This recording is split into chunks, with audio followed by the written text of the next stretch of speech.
দিদি আজকে পুঁই শাকের বড়া করবি? পুঁই পাতার বড়া? ঠিক আছে, চল পুঁই পাতার বড়া আজকে করে খাওয়ানো হোক। তো দেখো আমরা কড়াইতে এবার তেল দেবো এবং উনুনও জ্বালাবো। তো দেখো তারপরে আমরা কিন্তু এখানে সাদা তেল ব্যবহার করে নিয়েছি, সুন্দর করে পুঁই পাতাগুলোকে ধুয়েও নিচ্ছি। আর দেখো উনুন কিন্তু আমরা ধরাতে দিয়ে দিয়েছি, তেলও গরম হচ্ছে। আর এদিকে আমরা বেসন, তার মধ্যে নুন, শুকনো লঙ্কা, জিরের গুঁড়ো দিয়ে যা যা লাগে সব দিয়ে একটা পেস্ট বানিয়ে নিয়ে এবার তার মধ্যে পাতাগুলোকে দিয়ে সুন্দর করে গরম তেলে দেখো কত সুন্দর টকবক টকবক করে ফুটছে আমাদের এই পুঁই পাতার বড়া। আর তারপরে কিন্তু আমি ভালো করে দেখছিলাম উল্টে পাল্টে যাতে ভালো করে মুচমুচে হয়। ঠিক আছে, আমি কিন্তু উল্টে পাল্টে দিচ্ছিলাম।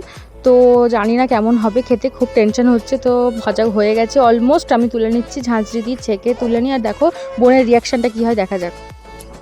এবং দেখ তো বানিয়েছি তোর পুঁই পাতার বড়া, কেমন হয়েছে খেয়ে বল। কুড়মুড়ে মুচমুচে হয়েছে? ভালো হয়েছে?